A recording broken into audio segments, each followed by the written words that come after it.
Hello guys, welcome back to my YouTube channel. This is Bharat and இப்போ எங்கே போயிட்டுருக்கோம்னா Royal Enfield தான் போயிட்டுருக்கோம். So 2023 model J series Royal என்ஃபீல்டோட paid service வந்து பார்த்தீங்கன்னா இன்றைக்கி தான் விட்டு எடுத்துருக்கோம். ஸோ ஃபஸ்ட்டு வண்டி எடுத்தது 4 சர்வீஸ் வந்து பார்த்தீங்கன்னா ஃப்ரீ சர்வீஸ் கொடுப்பாங்க. அண்ட் தென் இன்றைக்கி தான் வந்து பார்த்தீங்கன்னா 5th சர்வீஸ். ஸோ இது வந்து பே பண்ணி எடுக்கிற மாதிரி இருக்கும். ஸோ எவ்வளோ காஸ்ட்டு என்னங்கிறத பார்த்துட்டு இதுக்கு முன்னாடி பே பண்ணியிருப்போம். பட் இதுதான் வந்து பார்த்தீங்கன்னா சர்வீஸ் காஸ்ட் எல்லாம் நம்ம லேபர் காஸ்ட்லேருந்து எல்லாமே இதில் நம்ம பே பண்ணி எடுக்கிற மாதிரி இருக்கும். ஸோ இதுதான் ஃபஸ்ட்டு பெய்ட் சர்வீஸ் விட்டு எடுத்திருக்கோம். ஸோ எவ்வளோ ஆகும் என்னன்னு தெரில. ஸோ நம்ம தெரிஞ்ச ப்ரோவோட வண்டி தான். ஏற்கனவே இந்த வண்டியோட டெலிவரி வீடியோ நம்ம ஏற்கனவே போட்டிருப்போம். அண்ட் இன்றைக்கி தான் வந்து பார்த்தீங்கன்னா பெய்ட் சர்வீஸ் விட்டு எடுக்கணும். ஸோ எவ்வளோ காஸ்ட் ஆகுங்கிறது நான் ரொம்ப ஈகராக வெயிட் பண்ணிருக்கேன். ஏன்னா ராயல் என்ஃபீல்டில் வந்து இப்போது சர்வீஸ் காஸ்ட்டெல்லாம் எவ்வளோ அப்படிங்கிறத நான் கொஞ்சம் செக் பண்ணணும். வண்டியை பக்காவாக சர்வீஸ் பண்ணி இப்போ ஒரு அவுட்டர் ரோடு கொண்டு வந்திருக்கேன். ஸோ எவ்வளோ சர்வீஸ் காஸ்ட் ஆச்சு அண்ட் என்னென்ன சேஞ்ச் பண்ணியிருக்காங்க. இந்த வண்டி பார்த்தீங்கன்னா 20,000 கிலோமீட்டர் ஓடி இருக்குது. ஆஃப்டர் 20,000 இந்த ராயல் என்ஃபீல்டு கிளாசிக் 350 எப்படி ஓட்டுறதுக்கு இருக்குது அப்படிங்கிறது தான் இன்றைக்கி நான் பார்க்க வந்திருக்கேன். ஸோ இதான் வந்து பார்த்தீங்கன்னா பெய்ட் சர்வீஸுங்கிறதுனால நானே ரொம்ப ஈகராக இருந்தேன் எவ்வளோ காஸ்ட் ஆகும். ஏன்னா ஃபஸ்ட்டு 4 சர்வீஸில் அவருக்கு வந்த அமௌண்ட் வந்து பார்த்தீங்கன்னா சர்வீஸ் காஸ்ட் அரௌண்ட் 800 to 1000 தான் ஃபஸ்ட்டு 4 சர்வீஸும் இருந்தது. ஸோ இதான் 5th சர்வீஸ். ஸோ மேஜராக நிறையா பார்ட்ஸ் வந்து பார்த்தீங்கன்னா சேஞ்ச் பண்ணியிருப்பாங்க. ஸோ எவ்வளோ காஸ்ட் ஆச்சு அப்படிங்கிறதான் இன்றைக்கி நான் பார்க்கலான்னு வந்திருக்கேன். அண்ட் இது ஓட்டி இப்போ எப்படி இருக்குது ஆஃப்டர் 20,000 கிலோமீட்டர் வண்டி ஓட்டுறதுக்கு எப்படி இருக்குது அப்படின்னு தான் இப்போ நம்ம பார்க்க போகிறோம். So classic 350 2023 model J series வண்டி. அண்டு இந்த வண்டி வந்து பார்த்தீங்கன்னா வைப்ரேஷனே இல்லாமல் இருக்கும். ஸோ இந்த வண்டியோட நம்ம டெலிவரி வீடியோ ஏற்கனவே அப்லோட் பண்ணியிருப்பேன். பார்க்காதவங்க ஐ கார்டில் கொடுக்குறேன், செக் பண்ணி பாருங்கள். ஸோ இப்போ நம்ம வந்து பார்த்தீங்கன்னா எவ்வளோ சர்வீஸ் காஸ்ட் ஆச்சுன்னு பார்ப்போம். நான் 4,500 ஆச்சு. ஸோ இதுக்கு முன்னாடி வந்து பார்த்தீங்கன்னா 800,000 கட்டிட்டு இருந்தார். இப்போ வந்து பார்த்தீங்கன்னா 4,500 ஆச்சு. இந்த 4,500 வந்து பார்த்தீங்கன்னா மெயினாக இன்க்ளூட் ஆனது என்னன்னா 1,300க்கு ஆனுவல் மெயின்டெனன்ஸ் சார்ஜ் இன்க்ளூட் ஆயிருக்கு. ஸோ ஆனுவல் மெயின்டெனன்ஸ் சார்ஜ் அப்படின்னா வந்து லேபர் வந்து இதுக்கப்புறமேட்டு டிஸ்கவுண்ட் ஆகும். 1,300 அதுக்காக இருக்குது. அண்ட் தென் வந்து பார்த்தீங்கன்னா அரௌண்ட் 3,200 வந்து பார்த்தீங்கன்னா சர்வீஸ் காஸ்ட் ஆச்சு. ஸோ என்னென்ன சர்வீஸ் காஸ்ட் ஆச்சுன்னா இதுதாங்க ஓவரால் பில்லு. இதில் வந்து பார்த்தீங்கன்னா நம்மளுக்கு ஃபில்டர் எல்லாமே மாற்றிருக்காங்க. அண்ட் ஆயில்ஸ் எல்லாமே மாற்றிருக்காங்க. ஃப்ரண்ட் ஃபோர்க் ஆயில் மாற்றிருக்காங்க. இன்ஜின் ஆயில் மாற்றிருக்காங்க. செயின் லூப் அடிச்சிருக்காங்க. அண்ட் செயின் க்ளீன் பண்ணியிருக்காங்க. வீல் பேலன்சிங் பண்ணியிருக்காங்க. ஸோ 2 வீலுக்கு பேலன்சிங் மட்டுமே 530 rupees ஆயிருக்கு. இன்ஜின் ஆயில் மாற்றிருக்காங்க. அண்டு ஃப்ரண்ட் வந்து ஃபோர்க் ஆயில் மாற்றிருக்காங்க. செயின் க்ளீன், செயின் லூப் பண்ணியிருக்காங்க. அண்ட் இது இல்லாமல் டேக்ஸ் மட்டும் 400 இன்க்ளூட் பண்ணியிருக்காங்க. ஸோ இது ஓவராலாக வந்து பார்த்தீங்கன்னா 3,200 கிட்ட கொண்டு வந்திருக்கு. And then 1,300 annual maintenance charge include பண்ணியிருக்காங்க. So annual maintenance charge include பண்ணுறதுனால என்ன பெனிஃபிட்னா ஃபஸ்ட்டு 4 சர்வீஸ் லேபர் வந்து இருக்காது. இப்போ ஆனுவல் மெயின்டெனன்ஸ் சார்ஜ் இன்க்ளூட் பண்ணதுனால அதுலேயே நம்மளுக்கு டிஸ்கவுண்ட், அதாவது சர்வீஸில் சேஞ்ச் பண்ணுற பார்ட்ஸுக்கெல்லாம் டிஸ்கவுண்ட் கிடைக்கும். அது இல்லாமல் லேபர் ஃப்ரீ இதுக்கப்புறம் 1 இயருக்கு கிடைக்கும். அதுதான் 1,300. அண்ட் அது இல்லாமல் வந்து பார்த்தீங்கன்னா ரோட் சைடு அசிஸ்டண்ட்டும் போடலான்னு பிளானில் இருக்குது. 999 வரும், ஏன்னா 1,050 வரும். இப்போ வரைக்கும் 1,050 சொல்லியிருக்காங்க 1 இயருக்கு. ரோட் சைடு அசிஸ்டன்ட் போட்டால் இன்னுமே பெட்ரு.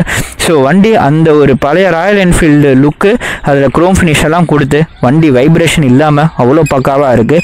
ஸோ இதுதான் வந்து பார்த்திங்கன்னா 5th சர்வீஸோடது. ஸோ வேறு ஏதாவது மிஸ் பண்ணிட்டேன்னா வேறு எதுவுமே மிஸ் பண்ண கிடையாது. ஸோ மொத்தமாக நம்மளுக்கு service cost 5th service after 20,000 kilometre actual வந்து பார்த்திங்கன்னா 3,200 வந்திருக்கு. ஸோ ரீசனபிளாக தான் இருக்குது.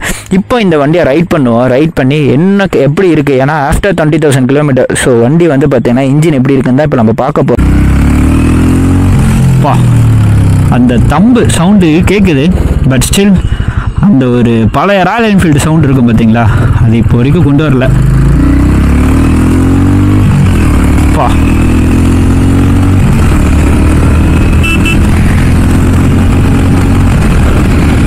நல்லாவே அந்த ஒரு புல் இருக்குது.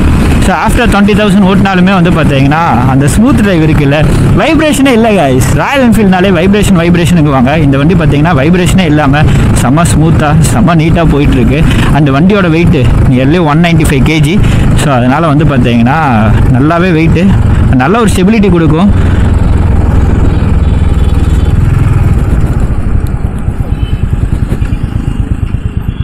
Braking okay. ஸோ பிரேக் பேட்ஸுமே வந்து பார்த்தீங்கன்னா சேஞ்ச் பண்ணியிருக்காங்க. ஸோ டோட்டலாக 3,200 வந்தது.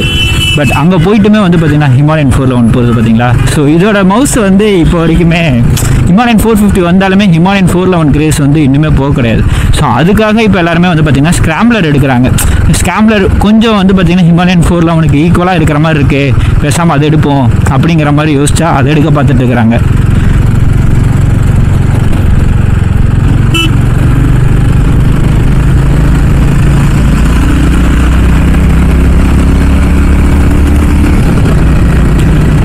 இந்த வண்டி வந்து பார்த்திங்கன்னா லாங் டிரைவுக்குலாம் நல்லா செட் ஆகும். பட் இப்போ நான் வந்து பார்த்திங்கன்னா அந்த ஸ்போர்ட்டு அந்த ஒரு இதுலேயே ஓட்டிட்டு இது வந்து ஓட்டுறதுக்கு வந்து பார்த்தீங்கன்னா ஓகே அப்படியே சாதுவாக ஸ்மூத்தாக நீட்டாக போயிட்டுருக்கு அப்படிங்கிற மாதிரி தான் தோணுது. ஸோ ராயல் என்ஃபீல்டு லவர்னால் வந்து உங்களுக்கு இப்போ வைப்ரேஷனே இல்லாமல் வண்டி. அண்ட் இப்போ வந்து 2023 2024ஓட ஜென்னுமே வந்து பார்த்தீங்கன்னா இப்போ லான்ச் ஆகிருக்கு. ஸோ அதில் நிறைய ஏகப்பட்ட ஃபீச்சர்ஸ் வந்துருக்கு. அது என்னென்னா வந்து பார்த்தீங்கன்னா அட்ஜஸ்டபிள் லிவர்ஸ் கொடுத்துருக்காங்க, அண்ட் தென் 10x10 நேவிகேட்டர் கொடுத்துருக்காங்க, அதுக்கப்புறம் கியர் பொசிஷன் இண்டிகேட்டர், அதாவது கியர் சென்சார் இண்டிகேட்டரும் கொடுத்துருக்காங்க. ஸோ என்ன கியரில் போயிட்டுருக்கு அப்படிங்கிறதும் தெரியும். அண்டு ரேட்டு பொறுத்த வரைக்கும் பார்த்தீங்கன்னா 270 வந்து ஹையஸ்ட்டு, பேசிக் வந்து பார்த்தீங்கன்னா அரௌண்ட் 2,30,000 கிட்ட வருது. ஸோ பெரிய வித்தியாசம் வந்து பார்த்தீங்கன்னா இந்த ஜே சீரிஸ் 2023க்கும் 2024க்கும் கிடையாது. பட் ஃபியூச்சர்ஸ்ன்னு பார்க்கும்போது நம்மளுக்கு அட்ஜஸ்டபிள் லிவர் கொடுத்துருக்காங்க, அண்ட் தென் 10x10 இண்டிகேட்டர்ஸ் கொடுத்துருக்காங்க, அதுக்கப்புறம் கியர் சென்சார் இண்டிகேட்டர் கொடுத்துருக்காங்க. அந்த தம்பு அந்த ஒரு சவுண்டு. ஸோ ஆஃப்டர் 20,000 வண்டி வந்து பார்த்தீங்கன்னா அந்த ஒரு ஸ்மூத்னஸ் கொடுத்துட்டு தான் இருக்குது. வண்டியில் எந்த பிரச்சனையும் கிடையாது. ஸ்டில் ஸ்போக் வீல் தான் இருக்குது. ஸ்போக் வீலுங்கிறது நம்ம அதை ஏற்றுட்டு தான் ஆகணும். ஸோ ரோட் சைடு அசிஸ்டண்ட் போட்டுக்கணும் மெயினாக. அது வந்து பார்த்தீங்கன்னா அரௌண்டு 1050 வருங்கிறாங்க. ஸோ அதுதான் அடுத்து இந்த வண்டிக்கு போடணுமா இருக்கும். நல்லா இருக்குது அந்த ஒரு ஸ்டெபிலிட்டி. ஏன்னா வண்டியோட வெயிட் வந்து 195 kg அப்படிங்கும்போது நல்லாவே வெயிட்டுங்கிறதுனால பக்கா ஸ்டெபிலிட்டி.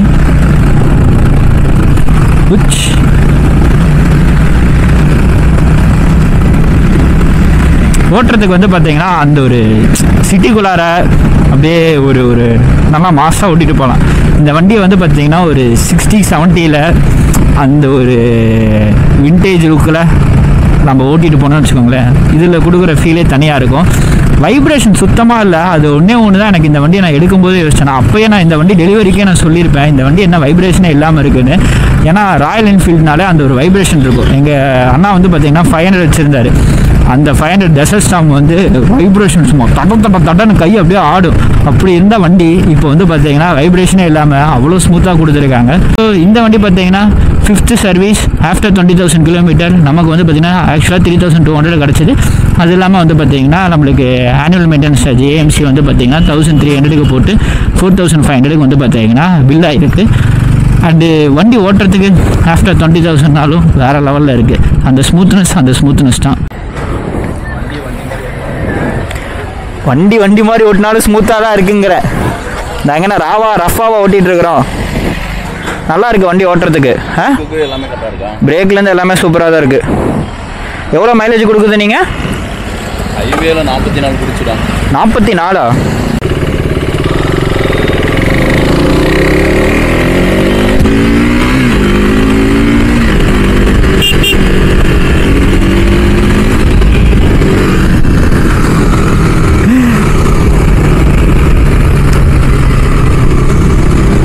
இதுதான் வந்து பார்த்தீங்கன்னா கிளாசிக் 350யோட 5th paid service and service cost ஆகட்டும் அண்ட் ஆஃப்டர் 20,000 கிலோமீட்டர் ஓட்டுறதுக்கு எப்படி இருக்குன்னு காட்டியிருப்பேன். ஸோ ராயல் என்ஃபீல்டு தான். ஸோ சர்வீஸ் காஸ்ட்டாக கொஞ்சம் அதிகமாக இருக்கும்னு நினச்சேன். பட் அந்த அளவுக்கு கிடையாது கைஸ். 3,200ங்கிறது ரீசனபிளாக தான் தோணுச்சு. ஸோ இந்த வீடியோவை இதோட முடிச்சுக்கிறேன். அண்ட் நெக்ஸ்ட் வந்து பார்த்தீங்கன்னா ஒரு நல்ல கண்டென்ட்டில் சந்திப்போம். அது வரைக்கும் eat healthy, ride safe, take care, by.